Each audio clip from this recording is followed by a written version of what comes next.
لیکن ہم نے کس کو ذمہ داری دی ہوئی ہے؟ مولوی صاحب کو، کہ مولوی صاحب، اور پھر مولوی صاحب کی بھی مجبوری ہوتی ہے، مولوی صاحب سارا دین بیچارہ بیان بھی نہیں کر سکتا، سارا دین بیان بھی نہیں کر سکتا، کوئی نمازی آئے یا نہ آئے مولوی صاحب نے ٹائم پر پہنچنا ہے۔ مولوی صاحب 1 منٹ لیٹ ہو گئے تو وہی نمازی جو 4 دن سے نہیں آ رہا تھا وہ بھی کہتا ہے جی مولوی صاحب آپ 1 منٹ لیٹ کیوں ہوئے؟ ایسے ہی ہے نا جی۔ ایک دفعہ ایک مولوی صاحب نے کہہ دیا کہ جو نماز نہیں پڑھتا وہ کافر ہے، جو نماز نہیں پڑھتا وہ کافر ہے۔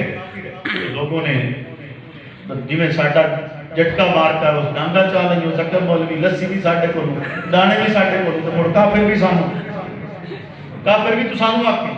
مولوی صاحب نے پوچھا کہ بھائی عید کی نماز پڑھتے ہو؟ وہ کہا نہیں پڑھتے ہیں۔ تو پھر تم مسلمان ہو، عید کی تو پڑھتے ہو نا۔ تو خیر یہ صرف مولوی کی ذمہ داری نہیں ہے کہ وہ حق بولے گا، حق بیان کرے گا، حق سنے گا، حق دیکھے گا، یہ ہر فرد مسلم کی ذمہ داری ہے کہ وہ حق بولے، حق دیکھے، حق سنے۔ کیوں؟ کیونکہ اسے آزاد پیدا کیا گیا، ماں نے اسے آزاد جنا ہے، اسلام نے اس کو آزاد پیدا کیا ہے۔ ہر بچہ جو پیدا ہوتا ہے وہ فطرت پر پیدا ہوتا ہے، اور فطرت اسلام ہے، اور اسلام آپ کو اور مجھے آزاد پیدا کرتا ہے۔ جب میں اور آپ آزاد پیدا ہوئے ہیں تو پھر ظاہر سی بات ہے میرا اور آپ کا ہر عضو آزاد ہے، نہ کہ میں اور آپ کسی کے غلام ہیں۔ ہم حق بول بھی سکتے ہیں، حق سنیں گے بھی صحیح، حق دیکھیں گے بھی صحیح، چونکہ رسالت پناہ ہے۔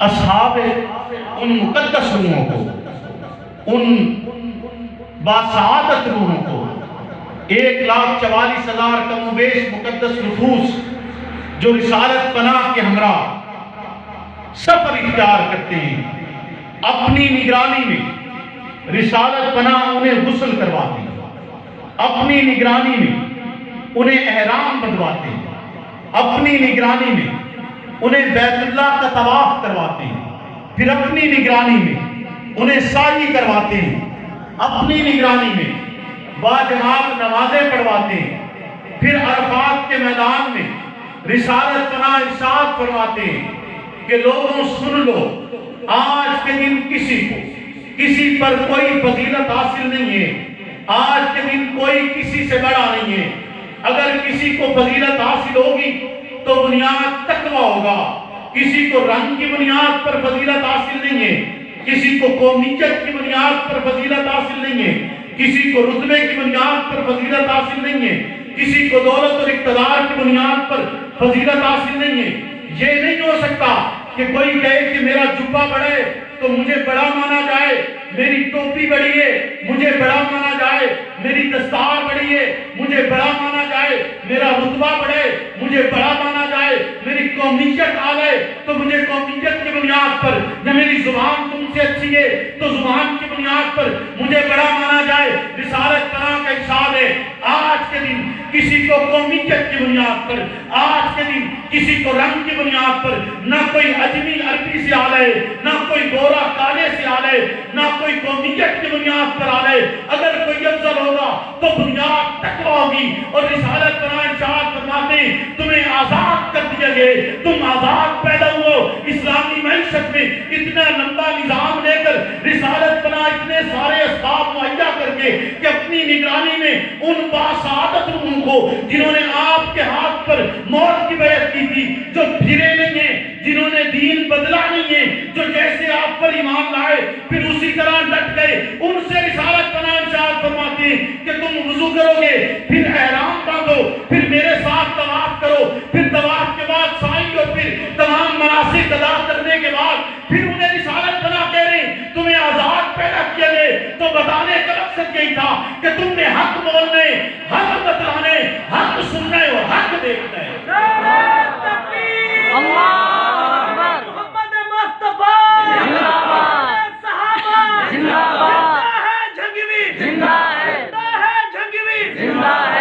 کیونکہ نظام کی رتبے گلاب لہجہ بنا کے رکھنا کمال یہ ہے، ہوا کی ضد پر دیا جلانا جلا کے رکھنا کمال یہ ہے، کسی کو دینا یہ مشورہ پہ وہ دکھ بچھڑنے کا بھول جائے، اور ایسے لمحے میں آنسو اپنے چھپا کے رکھنا کمال یہ ہے، ذرا سی لفظ پہ توڑ دیتے ہیں سب تعلق زمانے والے، سو ایسے ویسوں سے بھی تعلق بنا کے رکھنا کمال کمال یہ ہے، خیال اپنا مزاج اپنا، پسند اپنی کمال کیا ہے، خیال اپنا مزاج اپنا، پسند اپنی کمال کیا ہے، جو چاہے مولا وہ حال اپنا بنا کے رکھنا کمال یہ ہے،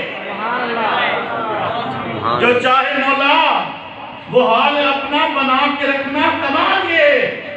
رب کی نصرت کے ساتھ رسالت بنا انشاءت فرما رہے ہیں، تمہیں آزاد پیدا کیے گئے، تم نے اپنا لہجہ اس موسم میں غلاب رکھنے، جب خزاں کی رت ہو اور پھر ہوا کی ضد پر دیا جلانے اور ایسا جلانے کہ تمہاری جرت کی دنیا مثالیں پیش کرے۔ آپ بتلائیے کون سا صحابی رسول ہے جس کی جرت کی مثالیں دنیا پیش نہ کرتی ہو؟ ایک ایک صحابی رسول وہاں مکہ سے سفر اختیار کر کے عرب کی دھرتی کو چھوڑ کر تیرے خطے تک آئے، تیری زمین تک آئے، تجھ تک دین پہنچائے، اسلام کا جھنڈا بلند کیے، اعلان کلمت اللہ کو تجھ تک پہنچائے۔ مجھے بتلاؤ تو صحیح، کیا انہیں تپتی ہوئی ریت پر لٹایا گیا؟ انہوں نے لا الہ بدل دیا تھا؟ انہیں دو اونٹوں کے درمیان رکھ کر چیر دیا گیا؟ کیا انہوں نے لا الہ بدلے؟ بتلاؤ تو صحیح، کیا انہوں نے نظریہ اور مشن کاس تبدیل کیے؟ نہیں تبدیل کیا۔ رسالت بنا کے ارشاد تھا تم آزاد پیدا ہوئے ہو، تو انہوں نے کسی کی غلامی کا دوگ اپنے گلے میں نہیں باندھا۔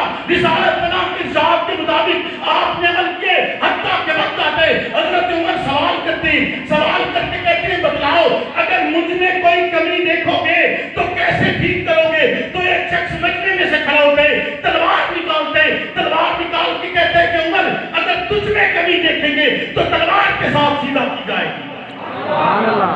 تو میں کیوں نہ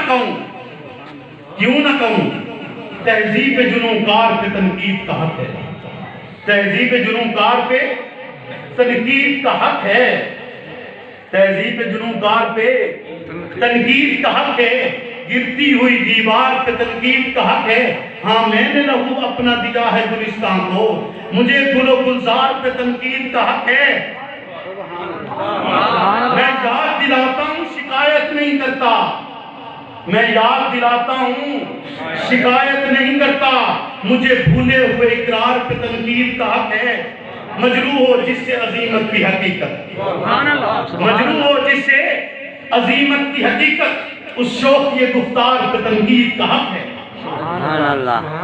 اس شوق یہ گفتار پہ حضور کہہ رہے ہیں نا کہ کوئی بڑا نہیں ہے، بڑا ہوگا تو تقوی کی بنیاد پر، بڑا ہوگا تو اپنے علم کی بنیاد پر، بڑا ہوگا تو رب سے ڈرنے کی بنیاد پر، اس شخص کی بنیاد پر نہیں جس نے اپنی سیاسی شریعت قائم کی گئی اور اپنی سیاسی شریعت پر چلنے کے لیے ہمیں کہے ایسا نہیں ہو سکتا ہے۔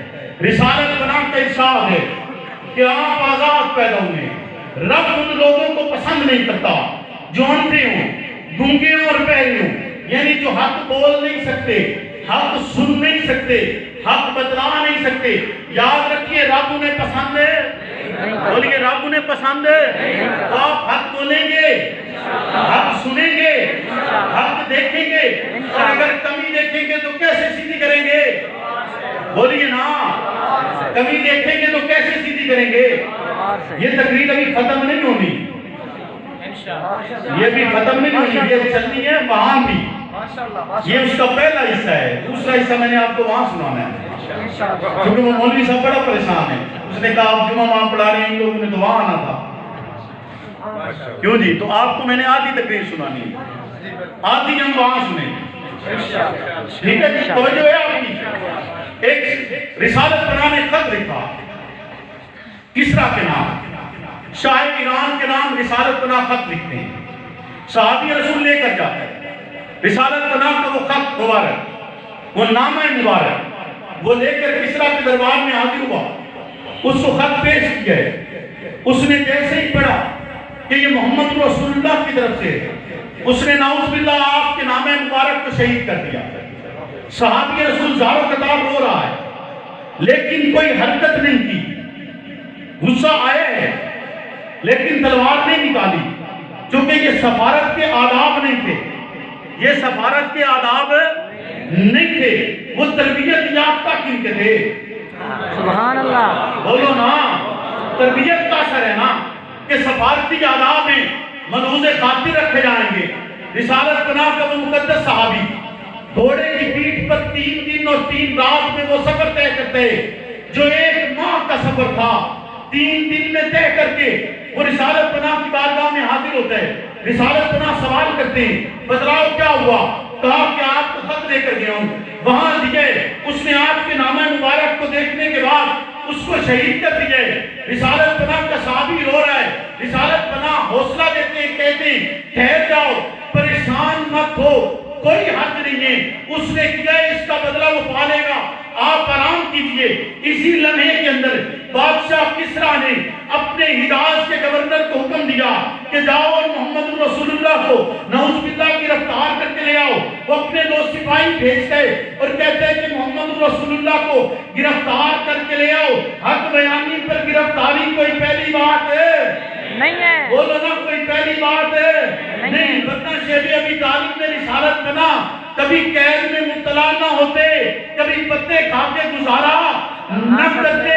رسالت پناہ قید بھی ہوئے اور پھر وہ گرفتار کرنے والے 2 سپاہی آئے، رسالت پناہ کے دربار میں پہنچتے، آ کر کہتے ہیں کسریٰ نے حکم کیا ہے، حجاز کے گورنر نے بھیجا ہے آپ کو نعوذ باللہ گرفتار کرنا ہے۔ رسالت پناہ کہتے ہیں رات ہو چکی ہے، آرام کرو، صبح بات کریں گے۔ اگلا دن ہوتا ہے، سورج کی تمازت ان کے چہروں پر پڑتی ہے، وہ جاگتے ہیں اور رسالت پناہ کے دربار میں پہنچتے ہیں۔ آپ کے دربار میں پہنچ کر وہ عرض کرتے ہیں کہ ہمیں کسریٰ نے حکم کیا تھا، حجاز کے گورنر نے بھیجا ہے، اس کے بھیجنے کے مطابق آپ کو گرفتار کرنے کے لیے آئے ہیں۔ رسالت پناہ کہتے ہیں کون کسریٰ؟ کس نے تمہیں حکم کیے؟ کہا شاہ ایران نے حکم کیے، کسریٰ نے حکم کیے، بہت بڑا بادشاہ ہے، اس کی بہت بڑی بادشاہت ہے۔ رسالت پناہ کہتے ہیں کون کسریٰ؟ تجھے نہیں پتا کہ یہ محمد رسول اللہ کا دربار ہے؟ تجھے نہیں پتا اس سے بڑی بادشاہت رب نے دنیا میں قائم نہیں کی ہے؟ وہ کہتا ہے کسریٰ نے حکم کیا۔ رسالت پناہ کہتے ہیں کون کسریٰ جسے رات اس کے بیٹے نے قتل کر دیے؟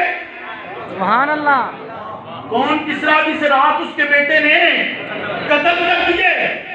ایک سپاہی بولنے لگتا ہے، دونوں کافر ہیں، ایک سپاہی بولنے لگتا ہے، دوسرا بازو پکڑ کے کہتا ہے نہیں تم نے بولنا نہیں ہے، دیکھ تو صحیح یہ چہرہ جھوٹ بولنے والا نہیں ہے،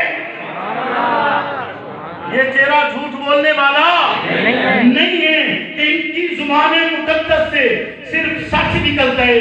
تو رسالت پناہ نے فرمایا ابو بکر فی الجنہ، آپ نے سچ فرمائے، آپ نے فرمایا عمر فی الجنہ، آپ نے سچ فرمائے، آپ نے فرمایا عثمان فی الجنہ، آپ نے سچ فرمائے، آپ نے فرمایا علی فی الجنہ، آپ نے سچ فرمائے، آپ نے فرمایا سیدۃ نساء الجنہ حضرت فاطمہ جنتی عورتوں کی سردار ہیں، آپ نے سچ فرمائے، آپ نے فرمایا الحسن والحسین سیدہ شباب اہل الجنہ، آپ نے سچ فرمائے، اور آپ نے فرمایا کس کے لیے؟ سیدہ کے لیے، کس کے لیے؟ طیبہ منزہ اور مطہرہ کے لیے، کس کے لیے؟ زاہدہ اور متقیہ کے لیے، کس کے لیے؟ جس سے دین کا ایک تہائی حصہ مجھے اور آپ کو ملے، کس کے لیے؟ جس کے بستر پر جبریل سلام لاتے، جس کے بستر پر رب قرآن اتارتے، جس کے دروازے پر صحابہ دست بدستہ خدمت کے لیے کھڑے رہتے ہیں، اس اپنی عائشہ کے لیے رسالت پناہ ارشاد فرماتے ہیں لَإِنِّي رَأَيْتُ عَائِشَةَ فِي الْجَنَّةِ، مجھ پر موت آسان ہو گئی، میں نے دیکھ لیا عائشہ کو جنت۔ سبحان اللہ، سبحان اللہ، نعرہ تکبیر، شان محمد مصطفیٰ، شان صحابہ، شان امی عائشہ صدیقہ۔ وقت جو کہ مختصر تھا اور میں نے آپ سے اگلی بات بھی کی ہے، چونکہ ایک وعدے کے تحت میں یہاں آیا ہوں تو ایک وعدہ آگے بھی ہے نا، بولیے نا، یہ گفتگو ابھی شروع ہے، ختم نہیں ہوئی، ابھی تو اس کا آغاز ہوا ہے، ابھی یہ اختتام کو نہیں پہنچی، ابھی تو میں نے آپ کو بتلانا ہے کہ نظریے کے الفاظ نہیں بدل سکتے، سبحان اللہ، نظریاتی الفاظ کبھی نہیں بدلا کرتے، مصلحتیں اختیار کی جاتی ہیں، سوچ اختیار کی جاتی ہے، راستے بنائے جاتے ہیں، لیکن الفاظ نہیں بدلا کرتے۔ الفاظ ہے، اگر الفاظ بدل جاتے تو میں اور آپ کبھی لا الہ نہ پڑھتے، بولیے نا، کبھی لا الہ۔ فرعون کی چوٹی پر کیا الفاظ تھے؟ لا الہ ہی تھے نا، پھر خندقیں کھودی ہیں لیکن لا الہ تو نہیں بدلا، پیٹ پہ پتھر باندھے ہیں لا الہ تو نہیں بدلا، بولیے نا، اگر لا الہ بدل جاتا بلال بک جاتے، صدیق اکبر چھوڑ دیتے، عمر فاروق اعلان نہ کرتے تو لا الہ آتا؟ نہیں بولیے نا، نہیں آتا۔ انہوں نے ہر ستم سہا ہے، لا الہ نہیں بدلا۔ لا الہ یاد رکھیے گا، ہر دور میں جو کہنا مشکل ہو وہی کہنا سنت رسول اللہ ہے۔ سبحان اللہ، جو کہنا مشکل ہو، جو کہنا آسان ہو، وہ کہنا کام کا کمال ہے۔ سبحان اللہ، وہ کون سی عزت اور فضیلت کی بات ہے؟ اس کو میں اور آپ بہادری اور جرأت مندی، میں تو نہیں کہتا، آپ کہتے ہو تو کہتے ہو، میں اس کو بہادری نہیں مانتا۔ بہادری اور جرأت تو وہی ہے نا کہ جو کہنا مشکل ہو وہ کہا جائے۔ بولیے نا، ایسا ہے یا نہیں ہے؟ جو کہنا مشکل ہو وہی کہنا بہادری ہے یا نہیں ہے؟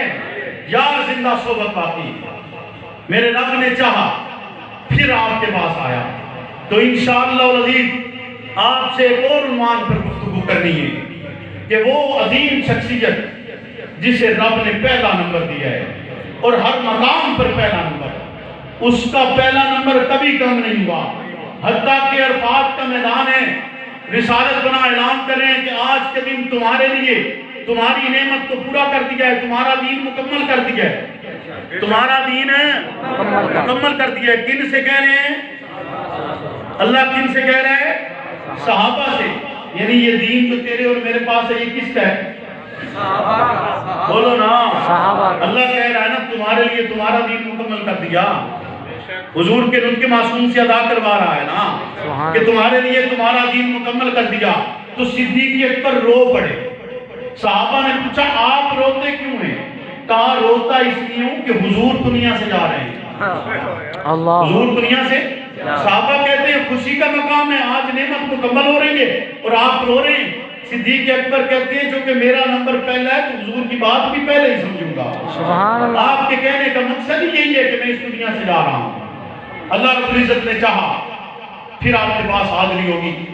آج کے لیے اتنا ہی، ہم آگے نہیں جل رہا ہوں۔